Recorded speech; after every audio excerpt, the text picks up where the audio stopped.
Good morning.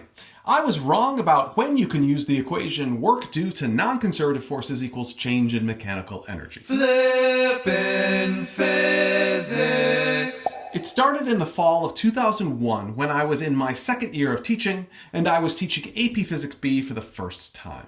I was isolated as a physics teacher, barely keeping ahead of my students and trying to understand this equation. I proposed this situation to myself, a thought experiment, if you will. A horizontal constant force of tension is pulling a block at a constant velocity to the right on a horizontal surface. Looking at this example using energy considerations, let's set the initial point and final point at the locations I've identified in the demonstration, and the horizontal zero line at the center of mass of the block. Let's make the system just the block for this whole discussion. We know we cannot use the equation mechanical energy initial equals mechanical energy final because the force of kinetic friction to the left on the block from the surface does work on the block, which removes energy from the block system. We know the work-energy theorem, or net work equals change in kinetic energy, can be used because it can always be used. However, Billy, please show us how that works. Absolutely. Let's start with a free body diagram of all the forces acting on the block. The force of tension is to the right, the force normal is up, the force of gravity is down, and the force of kinetic friction is to the left. Wait, how do we know there is a force of kinetic friction acting on the block? It does not say there is friction between the surface and the block in the problem. The block is moving at a constant velocity. If there were no force of friction, there would only be one force in the x direction acting on the block, and the block would be accelerating in the x direction. Right. The force of kinetic friction must be there to prevent the block from accelerating and keep the block moving at a constant velocity. Right, thanks. You are welcome. welcome. And the equation is net work equals change in kinetic energy. The net work is the sum of the work done by each of the forces, so the work done by the force of tension plus the work done by the force normal plus the work done by the force of gravity plus the work done by the force of kinetic friction. And that equals change in kinetic energy. We know work done by a constant force equals the magnitude of the force doing the work times the magnitude of the displacement of the object times the cosine of the angle between the direction of the force and displacement. The angle between the force normal and the displacement of the object is 90 degrees. Actually, that is also true of the angle for the work done by the force of gravity. So the cosine of 90 degrees is 0. So the work done by the force normal and the work done by the force of gravity are both 0. Looking at the right-hand side of that equation, change in kinetic energy equals kinetic energy final minus kinetic energy initial. Because the block is moving at a constant velocity, the kinetic energy final and initial are equal to one another, and the change in kinetic energy of the block equals 0. That means the work done by the force of kinetic friction on the block equals the negative of the work done by the force of tension on the block. Oh, and the angle between the direction of the force of kinetic friction and the displacement of the block is 180 degrees, and the cosine of 180 degrees is -1. That means the work done on the block by the force of kinetic friction must be negative. So this equation makes a lot of sense.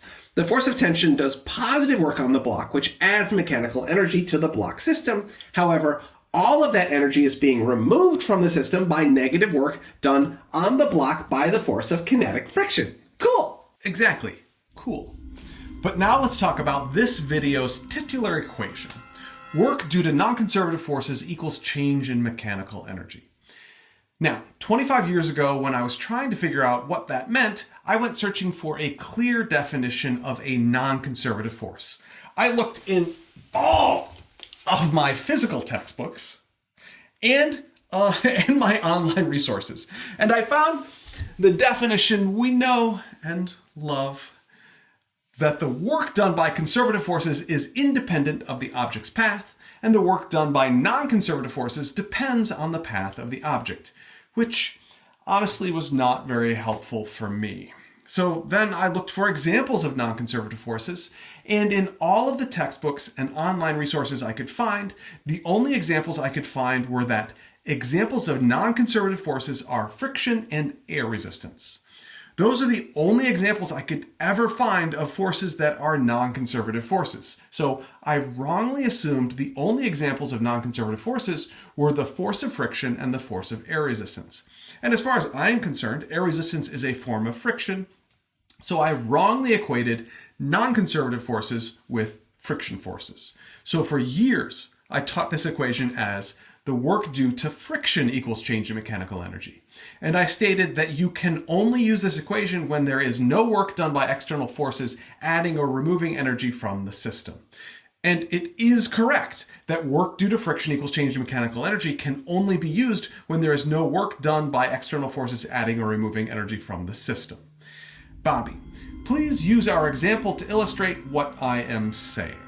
Okay, work due to friction equals change in mechanical energy.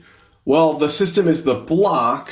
The only type of mechanical energy a single object can have is kinetic energy. So the change in mechanical energy equals change in kinetic energy. Billy already showed us that the change in kinetic energy of the block is 0. That means, according to this equation, that the work done by the force of friction on the block equals 0. However, Billy also showed us that the work done by friction on the block is less than 0. Those two statements do not make sense together, so you cannot use work due to friction equals change in mechanical energy in this example. Because the force of tension is a force which is external to the system and is adding energy to the system by doing work to the system. So that is an example of what you said before, that the equation work due to friction equals change in mechanical energy cannot be used when there is an external force doing work on the system, which is adding or removing energy from the system. Yeah. Correct.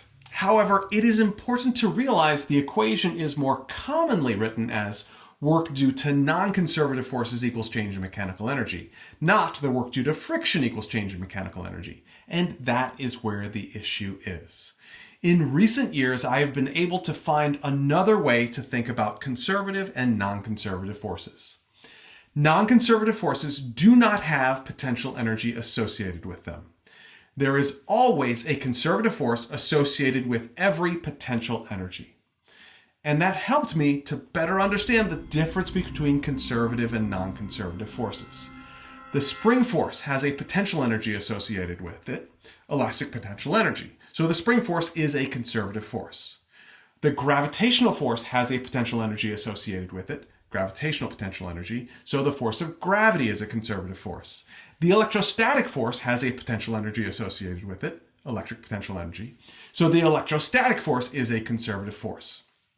The force of friction does not have a potential energy associated with it, so the force of friction is a non-conservative force. The force applied does not have a potential energy associated with it, so the force applied is a non-conservative force.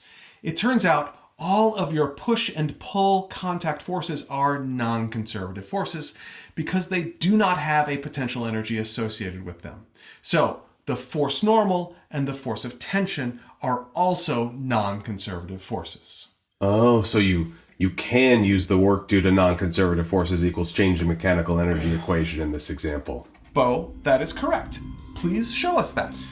Well, start with work due to non-conservative forces equals change in mechanical energy.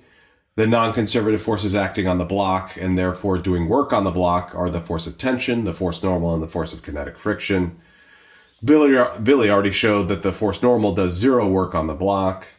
Bobby already identified that the change in mechanical energy of this single object system is change in kinetic energy, which we also know equals 0.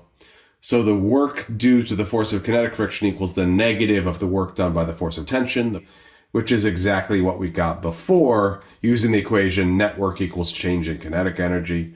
Yep. The work due to non-conservative forces equals change in mechanical energy equation works even when there is a force external to the system, adding or removing energy from the system. Thank you, Bo. So where do we go from here?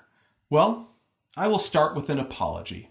I am sorry to all of my students I have had over the past 25 years. I made a mistake. And yeah, I am sorry. It is okay, Mr. P. Yeah, it is okay. No worries. It is good to know you are just like us. Yeah. Thanks. Thanks for understanding. The good news is that because I had simply reduced the number of situations in which you could use the equation, the physics in my videos where I used this equation is correct. So I do not feel a need to go back and redo, I don't know, like 30 or so videos. Just be aware that from here on out, I will correctly be identifying that you can use work due to conservative forces equals change in mechanical energy when external forces are doing work on the system, which is adding or removing energy from the system. Thank you very much for learning with me today. I enjoy learning with you.